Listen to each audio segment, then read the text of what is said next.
Hello friends, काफ़ी दिनों बाद मैं फिर से आ गया हूँ एक तड़कता धड़कता वीडियो लेके। मतलब बीच में क्या हो गया था, मेरे जो चैनल है इसमें इंप्रेशन अच्छा खासा है, बट मेरे चैनल की वैसा कुछ ग्रो मेरे को दिखा नहीं पड़ा। एंड ओबियसली मैंने कुछ खामियों को नोटिस किया और आज से उसी खामियों को क्लियर करने का कोशिश करूँगा। एंड आप टेंशन मत लो, मैं आपके लिए रेगुलर वीडियोस लाते रहूँगा। और सॉरी हाँ, आज जो मैं आपको किस्सा सुनाने जा रहा हूँ ये किस्सा विनय नाम के किसी बंदे की है।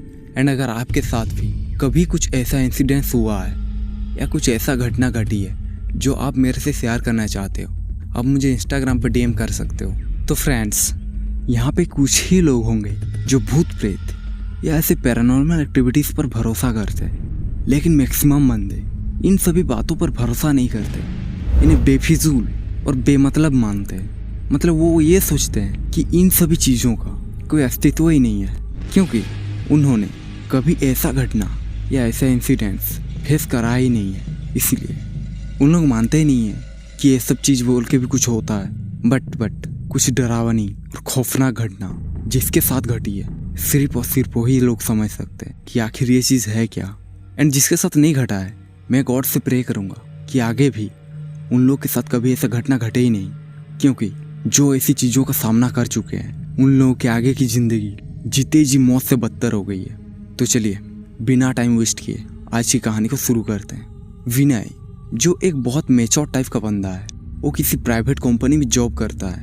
एंड उसका बीबी, उसका मम्मी और उसका भाई एक ही घर में रहते हैं। एंड विनय का बहुत दिन से सपना होता है कि वो नया घर खरीदे, बट फाइनेंशियल कंडीशन वीक होने के चलते उसका ये सपना अधूरा ही रह जाता है। लेकिन काफ़ी टाइम बाद जब उसके भाई की शादी हो रही होती है, तब उसका बीबी सोचती है अभी तो सब सॉर्टेड है, तो क्यों ना एक घर खरीदा जाए, लाइक एक मिडिल क्लास जैसा, मतलब हाई फाई नहीं। तो विनय का बीवी उसके हस्बैंड से बात करती है कि घर में नया मेंबर आने वाला है, तो इसी मौके पे अगर हम लोग नया घर खरीदे तो उसका हस्बैंड भी बोलता है ठीक है तुम जैसे चाहो, बट मेरा काम का तो बहुत ज़्यादा स्ट्रेस है, तुम ही देख के फाइनल कर लेना। तो उसका बीवी अकेले ही एक घर देखने चली जाती है। एंड उसको ठीक ठाक लगता है, उस घर के बैकग्राउंड के बारे में ज़्यादा ना पूछते हुए उस घर को फाइनल कर देती है। एंड उस टाइम विनय का जो भाई था वो आउट ऑफ कंट्री था अपने किसी काम के चलते, तो इसीलिए उसको कॉल करके बता दिया जाता है कि हम लोग नया घर खरीदे हैं और जब भी तुम वापस आओ तो नए घर में शिफ्ट हो जाना, क्योंकि हम लोग तुम्हारा सामान वहीं लेके जा रहे हैं। तो उसका भाई भी बोलता है ठीक है मैं वहीं चला जाऊँगा। तो विनय, इसका बीवी और इसका मम्मी नया घर में चली जाती है। लेकिन पहले दिन से उस घर में कुछ अजीब सा हो रहा होता है, लेकिन इन लोग ध्यान नहीं देते हैं। इन लोग सोचते हैं नई जगह है, थोड़ा टाइम लगेगा सेटल होने में। तो शिफ्ट होने के दूसरे दिन उसका बीबी अपने रूम में कुछ काम कर रही होती है। फिर उसको ऐसा लगता है कि उसके गेट के सामने से जस्ट कोई गुजरा है।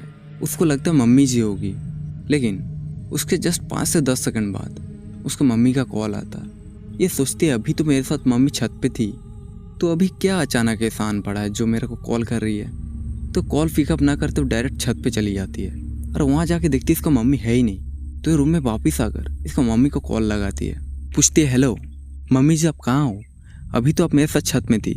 तो इसका मम्मी बोलती है नहीं बेटा मैं तो सुबह से घर में नहीं हूँ, मतलब कुछ ऐसा अचानक से काम आन पड़ा था जिसके चलते मैं तुमको बता नहीं पाई। फिर उसका जो बीवी है थोड़ा डर जाती है, लेकिन वो उसका मम्मी को कुछ नहीं बताती है। जब विनय शाम को घर आता है तब उसे सारा किस्सा बताता है कि ऐसा ऐसा हुआ है। तो विनय पूरा दिन काम करने के बाद थक चुका था, थकने के चलते उसका बीवी के बातों पर उतना ध्यान नहीं देता है। बोलता है तुम्हारा कोई वहम होगा, भूल जाओ, जस्ट फॉरगेट इट।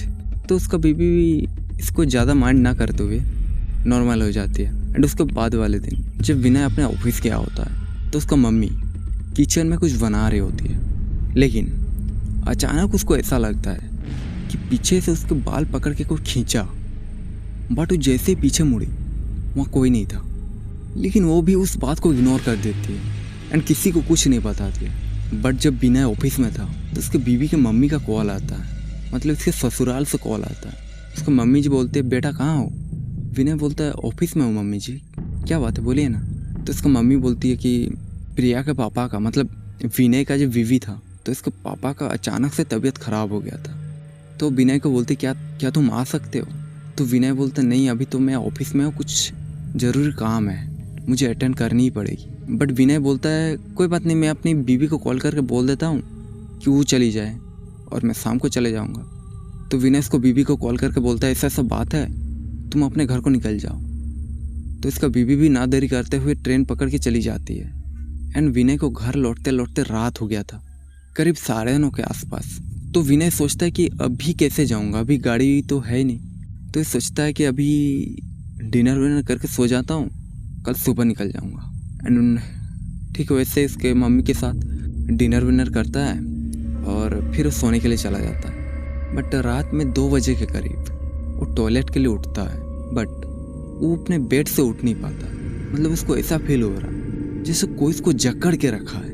उसको सांस लेने में दिक्कत हो रहा, उसको घुटन महसूस हो रही है, वो हिल नहीं पा रहा। बहुत कोशिश करने के बाद भी उनसे उठा नहीं गया। लेकिन 10 से 15 मिनट बाद सिचुएशन थोड़ा नॉर्मल होता है एंड फिर वो किसी तरह उठता है और टॉयलेट जाता है और टॉयलेट से आके अपने बेड पे बैठता है। तो याद करता है कि जब से उन लोग उस नया घर में शिफ्ट हुआ है तब से उन लोग के साथ ऐसा कुछ ना कुछ हो ही रहा है। किसी तरह वो हनुमान चालीसा का जाप करते करते रात बिता दी। बट अगले दिन सुबह होते उन लोग उस घर को खाली कर देता है एंड पुराना घर में ही चला जाता है। तो आप भी कभी इन फ्यूचर में घर उर खरीदते हो तो उसके बैकग्राउंड के बारे में थोड़ा जांच पड़ताल कर लीजिएगा, क्योंकि विनय का जो घर था बहुत दिन पहले वहाँ पे एक शमशान टाइप का इलाका था, मतलब जहाँ लोगों को दफनाया जाता था। और ऐसे जगह पे घर आपको बहुत ही कम रेट में मिल जाएंगे, बट सस्ते के चलते अपनी जिंदगी को दांव पे लगाना ये सही नहीं है। एंड सच बोलूं तो विनय के साथ वहाँ कुछ भी हो सकता था, लिटरली कुछ भी। बट वो टाइम रहते वहाँ से निकल गया। आज की स्टोरी बस सही थी एंड आई होप कि ये स्टोरी आपको पसंद आई है। और अगर पसंद आई है तो इसे लाइक कर दो भाई, क्योंकि मैं भी बहुत मेहनत करता हूँ इस चैनल पे। एंड अपने उस फ्रेंड के साथ भी शेयर कर देना जो ऐसी डरावनी और मिस्ट्री टाइप का स्टोरी सुनना पसंद करते हैं। तो चलिए मिलते हैं नेक्स्ट वीडियो में। ख्याल रखिए अपना।